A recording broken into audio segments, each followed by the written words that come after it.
everybody. We are back again to talk a little NCAA College football. We are less than 30 days away, I guess, from college football kicking off. So let's give our thoughts on who we think are going to be the contenders. Let's just do a quick little, who do we think the contenders going to be? Maybe like, let's say a top 10. Maybe throw in a couple thoughts honorable mentions with the top 10. Because 8, 9, and 10 is really hard to judge sometimes. Well, let's go into who do we think's number one this year? Georgia. Al, you got to put Georgia They as have number coming off one. of 2 straight national championships. Yeah, until somebody beats them, they sort of got to be number one. They went 29-1 in their last 2 seasons. They lost a lot, could we say? We really don't know how good Stetson Bennett was until this year because he's not going to be there. And we'll see how that offense works without him. But he was the walk-on, nobody loved him, and then blah, blah, blah, blah, blah. But they won. They won 2 years with him, so we got to see. I mean, they got some Dylan Raiola as the popular 5-star quarterback that they had just got. Mm-hmm. So he might be slotted in at starter this year, maybe Carson Beck, all that. Yeah. That could be the defining point of Georgia's offense if they get that quarterback situation filled out. Yeah, but you still got to put them number one. They're still number one, even though they're questionable. They're still number one because they're undefeated for two straight seasons. And plus, the defense, as usual, under Kirby Smart, is going to be their identity. The defense will be good no matter what they do. It doesn't matter. They'll be good on defense. Georgia's defense each of the last 2 years has averaged 10 points a game in 2021. And last season, they averaged 14 a game. So, yeah. Unless they've just lost way too many people, then we still keep them at number one. Number two, who would that be? For now, we got to leave Alabama. Why do we put Alabama to number two? Because they're Alabama. But this team might have the most question marks on it. Yeah, they have started almost from scratch a lot. They've got new coordinators on both sides of the football. They got a new quarterback. Pretty much almost everything. They had to steal their quarterback from Notre Dame. Yeah. So they stole a quarterback from Notre Dame just so they would have a quarterback. So they're a lot of it. Don't they got new coordinators, new quarterback, new wide receivers. They've got a lot of new stuff. But you want to know the one thing that has held constant through all this? Nick Saban. He'll find a way to get this thing rolling in one way or another, crank out a 10-win season. When you lose 2 games and people consider it a down year. People dream to have an 11-2 season normally. Yeah. Some of these people are just so... Maybe they expect a little bit too much.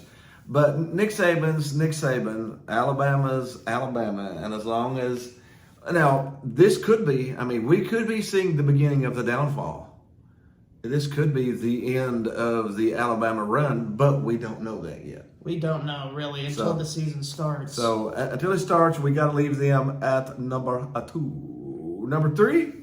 Michigan. And they got a lot of returning pieces. They got a 1-2 punch at running back with Donovan Edwards and Blake Corum. This was sort of a toss-up between Ohio State and Michigan. We'll go ahead and let you know Ohio State's going to be number 4. But we put Michigan at number 3 just because of their run that they're on right now. The past 2 years, just like Georgia. Yeah. They and even last year, they hammered Ohio State. By 20-plus points. It was in Ohio State. So it wasn't close. If you can go to Ohio State and beat the snot out of them, then you need to be, honestly, at least in my book, the next season, you're a step ahead of them. Yep. Because you beat them in the head-to-head matchup, and you beat them soundly in the head-to-head matchup. So I'm putting Michigan at number 3 just for that reason that they've got the run going.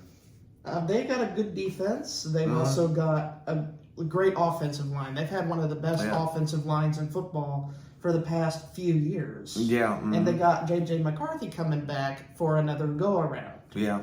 So, again, it's not because of their past history. It's because of the run they've been on for probably about a year and a half now to 2 years. Jim Harbaugh, we used to clown him before. I kind of feel bad doing it now because of what he's been doing recently. We used to call him bigger game Jim.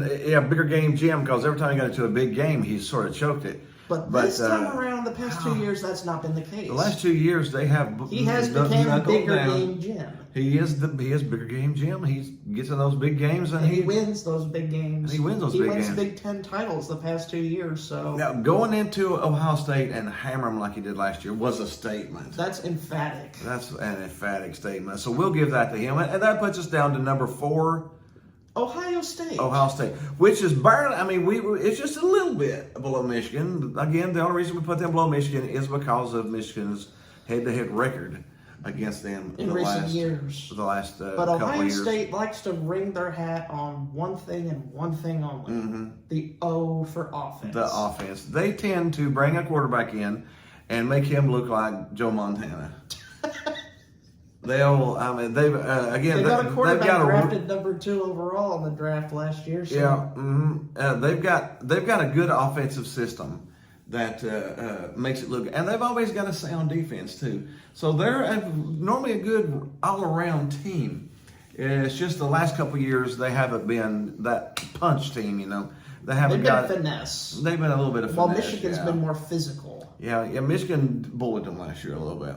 And they need to really gain that physicality, Yeah. To out-physical Michigan, because Michigan's got this. Yeah. And Ohio State has style. Didn't they bring in a new coordinator too, though? They promoted in-house from Brian Hartline.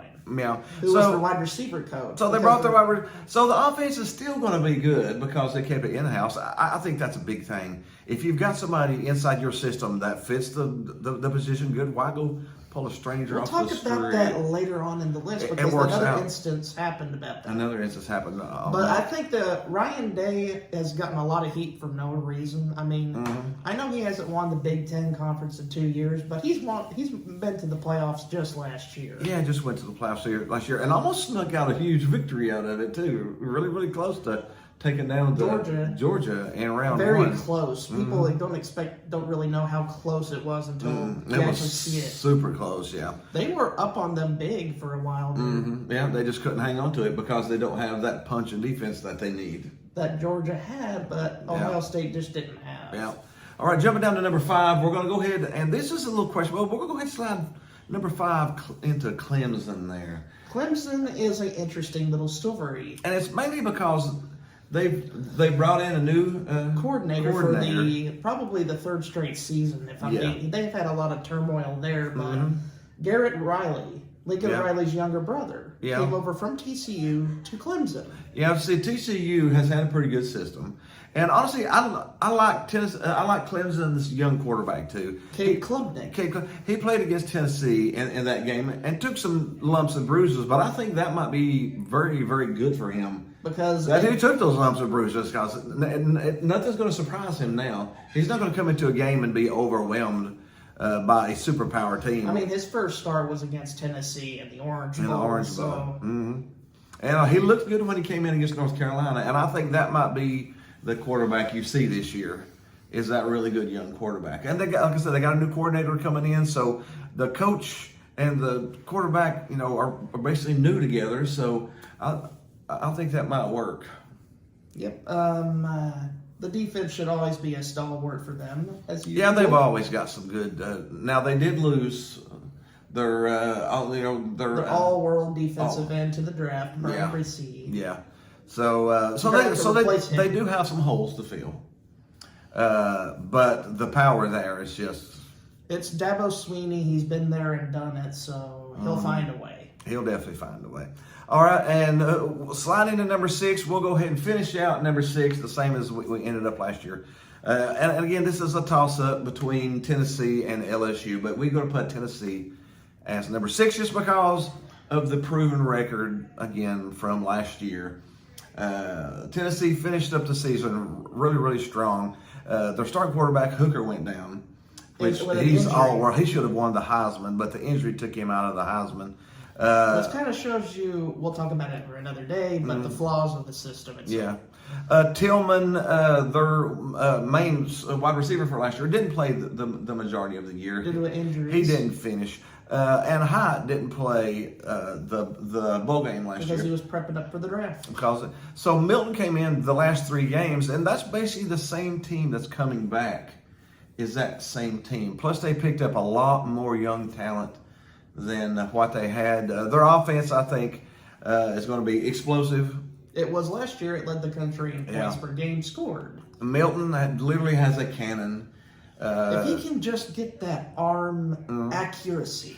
The decision making, that's what he's had to, that's what he needs to work on. We hope that he's worked on that in the offseason, is decision making. As long as his decision making is great, he can throw a 60-yard pass just like a flick. He can throw into the 90s. It's been recorded 93 or 90. He's threw the ball for that the to whole length happen. of The offensive line needs to protect him for a good amount of time. Yeah. And especially one topic I'd like to talk about, the defense to improve. They definitely need the defense to pick up. Last year they were 80th in sacks. That's not good. That's not going to cut the mustard. That's not going to cut the mustard when you get into the SEC. They need another DB to step up. We had one good DB that played the entire year. The other hole was filled by like 7 different people. So they need another DB to step up and take that position. Byron Young leaving will be is going to hurt. It's going to hurt because he was a defensive juggernaut. So, but still, Tennessee finished the season with just about the same team that they have there, minus 2 or 3 players. Although they are key players, minus 2 or 3 players. Speaking of in-house promotions, like we talked about with Ohio State, Tennessee's offensive coordinator. Josh Heupel promoted the quarterbacks coach, Joey Halzle, to the same role of OC. Which I think that is a perfect fit. Heupel basically runs his offense his way anyway. Some people call his offense gimmicky, but I don't really understand that. Got 11 wins and put a lot of people into the NFL this year, so that'll be gimmicky if he wants to. We'll take it. But anyways, we got Tennessee at number 6 just because they finished strong. And they have talent coming in. And they got a lot of talent. Especially in the future. In the future. They're in they got the number 6 class for next year already. And speaking we haven't even talked about the young quarterback. Nico Amaliva. Nico. If Nico comes in, eventually he's going to be a power star. But we want Milton to be so good that he can that Nico has to sit on the bench. But we'll see. We'll go ahead and jump into number 7. Speaking of talent, LSU. The Fighting Tigers. LSU could be number 6 ahead of Tennessee, but we didn't do that just because of the head-to-head last year. Tennessee beat them like a drum at LSU, the same as Michigan went to Ohio State and beat Ohio State like a drum. So we value 1 against 1. Head-to-head matchups, I really value those a lot. And again, now LSU finished strong. They were 10-4. And they won the SEC West. And they won the SEC West. Again, got beat by Georgia like a drum. But who didn't? Who didn't get beat by Georgia like a drum last year? But this year, they got a lot of talent coming in. We're picking LSU to turn the corner. They might even overtake Alabama in the West again. That's very, very possible. Because Brian Kelly's got almost his entire team back, as well as 2 All-Americans on the defensive end. Yeah, so it's going to be a really, really, really, really, really good LSU team.